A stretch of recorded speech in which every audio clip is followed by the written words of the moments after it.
Hey y'all, it's me, and I'm here with another video. And today I'm going to be doing a little something for you guys. So, short story. Went with my brother, went to go drop my nephew off, and we went by McDonald's. Kind of find out, you know I haven't been out the house this long because of COVID, other than to go to my job. McDonald's has a Travis Scott meal. Travis freaking Scott. It's for $6. I said, oh man, that looks interesting. Hey yo bro, can I get that? So we just like, okay, go ahead, get what you want. So we're home now, and I said, you know what, I'm gonna do this for a YouTube video.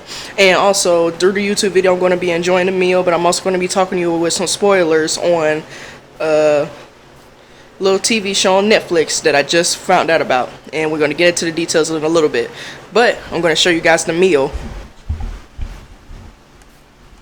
Let's see if you got. So, got my little fries here.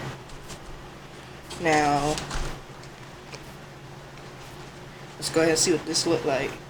Now, it says that it's supposed to have. Let me see.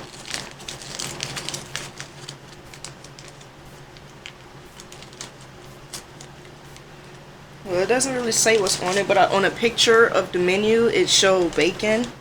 Oh, it got mayo and stuff on it. Looks pretty good. See if you guys can see. It's in a quarter pounder box, so I was like, it doesn't have a special box. If it did, it must have ran out of it, because I'm like, okay. Yeah. I'm trying to see if you guys can see that piece of bacon. Okay. Go ahead and dine into this. Got my Sprite. Now, I don't know about you guys, but the thing I'm going to talk to you guys about is this new show on Netflix, and the show is called Julie and the Phantoms. Now, if you haven't saw it, you should. It has one season. I think it just came out either yesterday, day before, I don't know, but it is a pretty good show. Basically, off the show, I love the fact how it starts off with a girl who is very shy. She's at a music program or art school with a music program in Los Angeles. But really it didn't start off like that. It started off showing a boy band from 1995, 96, and they were so good they got ready to play in this big building. And in the big building, I forgot what the name of it was, the Orpheum, I think that's how you pronounce it. It's kind of like a big deal in Los Angeles, like if you are a band or a musical artist, and if you perform there, you go make it to the big times, because a lot of producers and managers and anybody who's out there seeking for talent is always there. The boys made it, but they died that day, on the day they were actually going to perform. So now all of them died. One of them stayed inside the building, but the other three guys went out of the building, you know, to get a reward for themselves. Like, we made it to the big times. All that practicing and hard work paid off, and they said, you know what, let's treat ourselves. And they go out into a street vendor, and you know, I never trust street food. It depends, but this is common sense. In the show, it showed them going to a street vendor that sells hot dogs, right? How in the hell, excuse my language, but how are you gonna go to a street vendor that sells hot dogs from a vehicle? Legit, a vehicle. Like, when you open the trunk of their car or the hood, it has ketchup, pickles, relish, onions, ketchup, and all that stuff inside the dang where the battery and stuff are. And then you see the guy on the other side of the grill cooking the hot dogs. And I said, are you guys sure you want to eat that? And in my conscience, I had a feeling it was going to happen. And as soon as they ate the hot dog, they said, that's something don't taste right about it. And the guy was like, oh, it's just one hot dog, it ain't going to kill us. 2 seconds later, an ambulance shows up. I was like, whoa, what the hell? What am I finna watch? I am frightened. What am I finna watch at this very moment? Then poof, it shows 2020, 25 years later. A girl in a school with an art program, with a music program, and she's very talented, but she's just so shy, and basically the reason she became shy was because her mom died, and it's very sad. You know you have that one person in your life that boosts you to do something that you really like to do, and they're gone. They're gone, history. So it's something to look upon. And I like that she had a one best friend that had her back through thick and thin, and told her, don't quit music just because your mom died. If your mom was here, she wouldn't want you to do that. You're so talented. Even her father, her brother, her whole family thinks she's talented. They didn't want her to stop. And I said that's good that she has encouragement, and not only that, support from the family, because a lot of people, they don't have support. Like in the beginning of the show, it showed how the boys that died, they didn't have support systems at all. Growing up in the 90s, it was tough. All the parents cared about back in the old days, either go to school, go to work. Go to school, go to work, or if you can't do neither, go in the army, do something. You don't sit on your behind, and then they think that the acting, music, and all that stuff is not going to happen. They'll think you're wasting time. But this girl has a support system, but she doesn't want to do it. Then one day, she went down to her mom's studio, and she said, I want to see my mom again. Well, feel like her mom's presence, I guess. Went in her mom's belongings and found the old CD that actually had the boy band's name on it. And in the beginning of the movie, not movie but the show, and I was saying this through the whole show, okay, so the boy band, before they died, they went to a girl that was at a bar, and she was one of the workers at the stadium.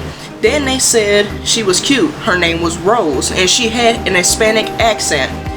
Then 25 years later, the girl's mom died. She found the band's demo in her mom's belongings. So I'm sitting here like, oh my god, her mom was the woman that from 25 years ago that saw the band. So what if the band sent these dudes to help her get her music thing back going? So apparently that's where the thing was going to. It was actually going that far, saying that the mom must have sent them, so because she can't come back to the daughter, but the boys can, because they died out of nowhere before they could finish what their business was. And right down there, it's like that ghost saying, like, the only reason that ghosts or spirits are still on earth is because they have unfinished business. There's got to be something for these boys to be back on earth. And I was saying it through the whole show, like maybe they need to play at that place because they died before they got a chance to make it. Maybe that's why. And through the show, it got through so much drama, like with the shy girl, her mom, and how she said, I didn't want to play the piano again. And then the band popped up after she played the boys' demo, and she said, who are you guys? Are you ghosts? How did you guys get in my house or my studio or whatever? This is my mom's studio. They're like, no, this is ours. And the boys found out they were dead, and they died, and they turned into ghosts, and now they're trying to figure out what to do. Now they're ghosts. Their families are gone. They don't know what to do, and couldn't find out, even though they're dead, they can still play music. And not only that, people can hear them. But they said after they stop playing music, nobody can see or hear them until they play music. They can still hear and see them when they're on the stage performing. So the girl said, look, I'm not doing the whole band thing. I can't because of my mom. I miss her, and I don't know. Then the teachers at the school said that since she hasn't performed or did any musical assignments within a year, she had to get kicked out unless she did, and that was all she could do. She had a few days left, and the teacher said, no, the principal said this is your last day, your last chance, so you cannot stay in the program. You're going to have to sign up next semester or whatever. Then the boy band tried to tell her, back in the 90s, they broke the rules. They didn't ask the teachers, can they be back in school or do this or do that. When they got gigs, they had to just do it. And I said, that sounds kind of good, but certain times in this time you can't do that. But what he was saying was, if you really want something, you have to really go for it. You don't ask nobody, you don't do it. If you know it, you do it yourself. You don't just ask somebody to help you out. You have to get up on your own and just do it. Show the world that you're talented. So that girl did a performance, and the song was so great. I love the song. Like in the beginning, she was singing on the piano after she lied, saying that she'd never played before. Not only she was playing the piano, she was singing her heart out, and the song made me cry. And the song is called Wake Up. It is so beautiful. and basically saying, wake up, your time is now. Look deep inside yourself and be able to break free. Get out the dark. Do what you gotta do. Don't be afraid anymore. And the song that she was playing was a song that her mom left her before her mom died. After she played it, she said, you know what? I'm gonna get back in music. She went to school and she said, since they won't let me back in the program, she is gonna play all by herself. But the song that she was playing was so brilliant because one of the boys made it. I forgot one of the boys' name, Lucas, I think it was Luke. But he wrote the music for her. They played, and what happened was when she was playing the song, out of nowhere, bam! They popped up on the stage, and everybody was like, "Whoa!" And they was looking confused, like, "Hold on, they see us? They actually see us performing at this very moment? Oh my God, am I dreaming? Like, oh my God, And then the girl, he was like, you know what? Just keep playing, just keep playing. Let's just keep playing the song. It don't matter. Next thing you know, after they was playing the song, and I had a feeling it was happening because in the show she had a crush on a boy named Nick. He was very popular, and he was an athlete, but he was dating a popular girl. You know how they do shows when that one guy that you think is the cutest guy in the world, he's dating the meanest girl ever, and he turns out to be the nicest person ever, and he's dating this person. It makes no sense. And I said, oh yeah, that show's going there. But it didn't really get that far. She had a crush on him, but she really fell in love with Luke, the head singer, the person who write the songs. And a whole lot of hell went loose. I'm sorry. After the band had their first performance, it was so much drama when they was trying to figure out how they died or what happened.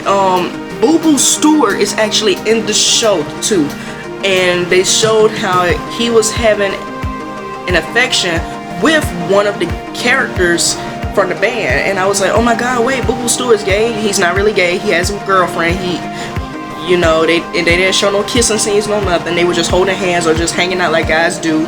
But the fact how it had Boo Stewart in there, not only that, showed the secret side of each one of the boys. Like when they was arguing with Julie, saying, think about it, we may have died, but it's not like there's any reason to look for our families. Think about it, my family's, and then Lucas said my family didn't care about me doing the band. They just wanted me to do whatever they wanted me to do.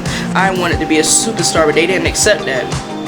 The guy that was talking to Boo Stewart in the show, he was gay. And he said, what about you? You are an awesome drummer, but think about it, your parents were happy, but until they found out you was gay, they didn't want nothing to do with you.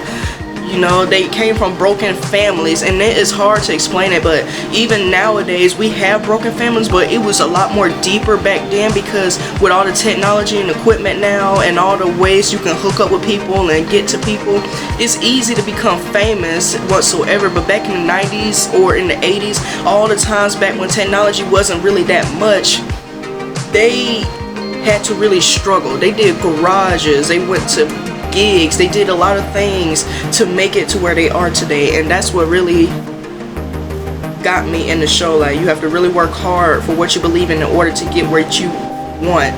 Then the drama part started, where after Boo Stewart came in, I thought Boo Stewart was the bad person, because come to find out, he was trying to give them hookups on how the living can see you, saying who is the man behind the magic, who can turn us into humans so we can help out Julie to be in the rock band where they can permanently see us. Come to find out, it was just an evil ghost where he could take your soul and control you. You can't do nothing without him. And I said, savage, this show is getting kind of interesting. Because when I first watched it, I said, it's okay, it's getting good. But until the very second episode popped up, when they did that performance for her to get back in school, it was a wrap. I said, yeah, I'm going to keep watching this. This is getting good. She almost lost her best friend because her best friend didn't believe her. Because the school, when they saw the band performing, at the end of the performance, they disappeared. Because only time when people can see them is if they're performing or singing. After they're finished, nobody can see them no more. And everybody was like, whoa, those holograms? Or because when she was performing, she accidentally walked through one of them. So they was like, are they holograms? And she was like, yeah, science stuff, yeah. The friend didn't believe her, not one bit. And it broke my heart because she wanted to tell her, because that was her best friend in the whole world, but she didn't want her to think that she was going crazy, that she's playing in a band with ghost band people. You know, that's just something silly to tell somebody. Hold on, y'all. I'm gonna go ahead and try this burger.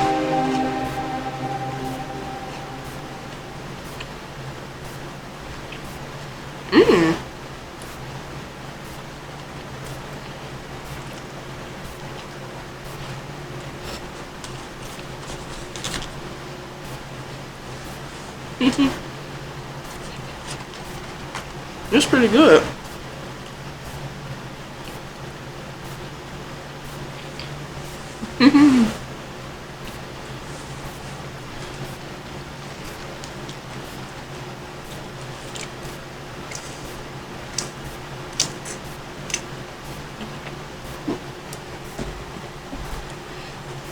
Oh yeah, but I'm not gonna lie to y'all though.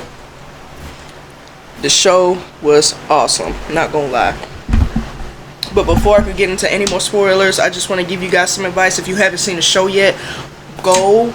I'm going to put a link down below on Google or Netflix if I can be able to, so you can go down and watch the show yourselves. It is awesome. Also, don't forget to subscribe to my channel, like, and hit that notification bell so you can also get when my next videos will come out. You will also see my social media and descriptions down below. You will also see my cash out. Don't forget to donate. I don't care if it's $1. Donate at least $1 or more and donate to me and help me out, support me so I can do more for you guys when it comes to challenges and going to travel, so you can see vlogs and do more. Alright, I'll see you guys on the next video. Talk to you later.